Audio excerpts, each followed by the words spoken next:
Sebagaimana dalam riwayat Al-Imam Bukhari dan Muslim dari Abu Hurairah radhiyallahu anhu. Nih, perhatikan ini. Ya, yang sulit bangun malam untuk tahajud. Ya. Perhatikan ini, ya, saya juga termasuk yang saya panggil, bukan antum aja. Ya.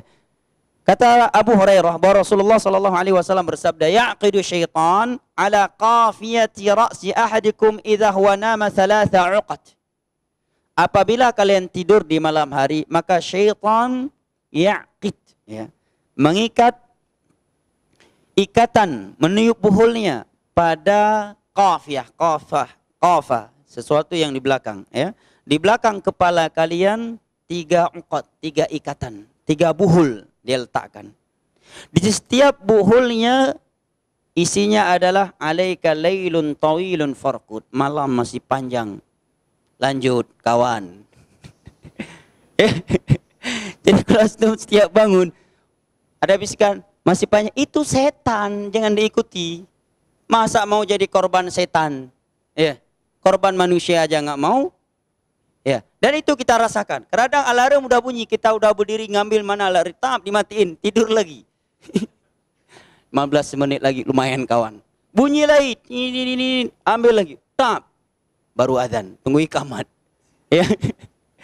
Ini merupakan buhulnya syaitan. Di setiap 3 buhul itu isinya alaika lailun tawilun, malam masih panjang, farqud, tidur lagi kawan. Cuma kawannya dari saya, bukan dari hadis. Fa in istayqadha fa dzakarallaha in halat 'uqdah.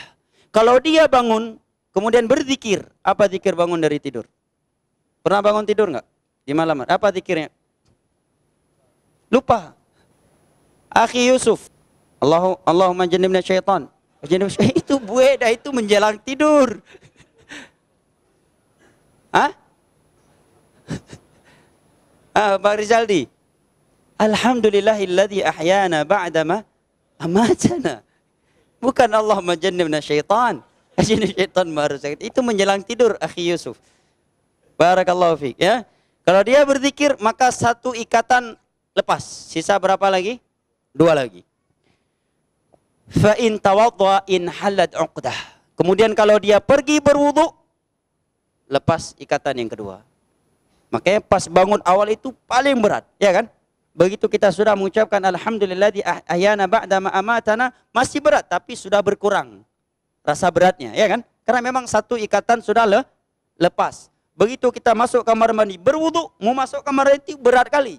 Kadang udah duduk, mau kamar mandi, aduh jatuh lagi. Ya kan? Berat, tapi begitu selesai wudu, jauh lebih mudah lagi. Tapi masih berat, habis wudu itu masih ada bisikan-bisikan syaitan. Karena memang upaya syaitan luar biasa. Terkadang kita sudah berwudu, dibuat sibuk dengan jubah kita, dibuat sibuk dengan sarung, dibuat sibuk dengan HP. Akhirnya tinggal 1 rakaat lagi siap. Sisa waktu sholat. Ya. Bahkan terkadang udah nggak ada waktu lagi. Dibuat sibuk kita. Maka kata Nabi, kalau dia selesai berwudu, kemudian langsung salat. Nah, ini triknya. Hendaknya langsung, jangan dipermainkan. Terkadang kita dipermainkan oleh syaitan dengan membuka pintu lemari untuk mengambil baju. Ya, dipermainkan oleh syaitan di depan cermin. Ike cermin dipermainkan oleh syaitan pada malam. Tunggu.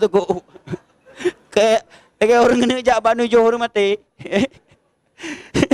Padahal jam 4 malam sibuk dia dengan sisir. Itu memang trik syaitan. Nggak akan pernah dia membiarkan kita sukses. Maka kata Nabi kalau selesai wudu, fa in shalla, fa ta'qib, la muhlah baina tsani wal awal. Dia langsung salat, in halat 'uqdah, maka lepaslah seluruh ikatan tersebut.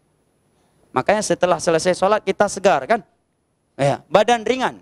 Ya. Karena memang 3 buhul tadi sudah lepas. Ya. Kalau dia nggak mau salat tahajud, berarti dia ingin bersedekah untuk setan agar buhulnya nggak lepas-lepas supaya setan semakin senang tuh dia. Tetapi kalau dia melakukan hal ini, semua 3 ikatan tersebut lepas, apa manfaatnya? Manfaatnya kata Nabi kalau dia menjaga, dia setelah bangun berzikir, kemudian berwudu, kemudian salat malam, asbaha nasyitan thayyiban nafs. Di siang hari badannya segar, semangat untuk melakukan segala kebaikan. Thayyiban nafs, jiwanya baik. Tapi kalau di siang hari kita kurang gairah untuk kebaikan, jiwa kita buruk, suka dengki, suka buruk sangka, ya, suka menghibah, cek. Jangan-jangan tadi karena memang tadi malam kita nggak sholat dan itu kita rasakan.